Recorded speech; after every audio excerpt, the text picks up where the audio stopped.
Hoy es el Día Nacional del Donante de Órganos. La donación de órganos es vital para salvar vidas, pero no lo digo yo, lo vais a ver a través de los testimonios de diferentes familiares de donantes, pacientes en lista de espera y pacientes trasplantados. Os mostramos el siguiente vídeo.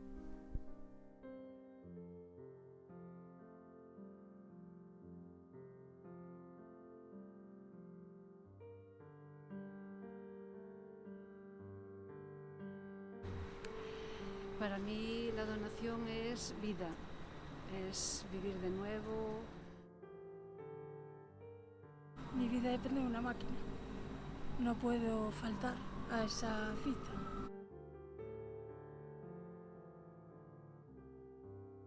Con 46 años nunca pensé estar tanto tiempo en diálisis.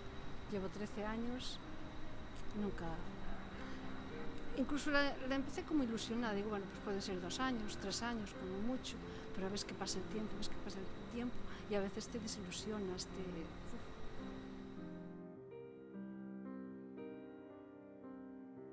Y ahora, por ejemplo, a mí y a mi madre nos están haciendo pruebas y si todo va bien me lo va a donar mi madre.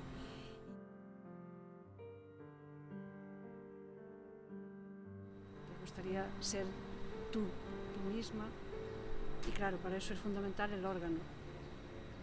Un órgano que te dé otra vez la vida que dejaste.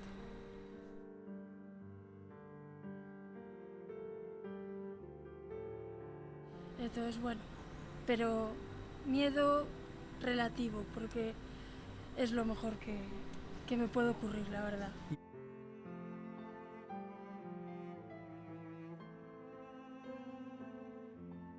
Pues realmente yo no fui la persona que dio el sí a la donación, puesto que había una hermana que fue la que decidió, una persona mayor, bastante mayor de edad, que ella fue la que consideró que su hermana tenía que vivir en algún lugar más. Es que como ella siempre quería donar, pues para nosotros fue casi como si nos brindaran esa posibilidad de... Lo que sentí yo realmente fue un profundo amor de ver que valía, aún teniendo sus años y siendo una mujer tan alegre como era, que una parte de ella seguía viviendo en nuestro mundo, en nuestro planeta.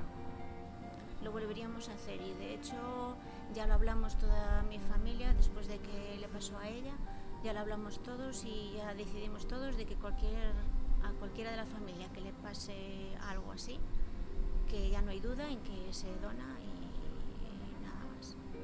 Con un amor infinito dijo sí, un sí rotundo. En cuanto se lo propusieron, no dudó, lo único que pidió es poder acompañarla hasta el último minuto y así fue. Y lo más importante todavía fue el respeto hacia el ser humano que nos mostró el equipo médico. El perder un ser querido es muy doloroso, pero el duelo se sobrelleva mucho mejor tras una donación. Que todos necesitamos, ou a maioría, hoxe por hoxe necesitan moitos órganos para poder vivir, e que é un acto de maravilloso. Como me encuentro libre, es decir, y libre porque ya digo, es que ya casi desde el primer día ya camino por ahí y me encuentro muy bien. Si esto me sigue así, ostras, esto es, todos los días lo acaricio, le doy un beso, le doy las gracias a mi amigo X, porque no sé quién es. Lo más bonito, la alegría, sentí muchísima alegría. Dar su parte para que otros sigamos disfrutando de la vida. Eso es un agradecimiento, lo primero a él, que haya gente así, y a la familia, por supuesto. Un agradecimiento, es que no sé ni cómo decirlo, pero un agradecimiento grandísimo, la verdad. Desde la Coordinación de Trasplantes del Área Sanitaria de Ourense os animamos que digáis al mundo que queréis ser donantes. Regala vida.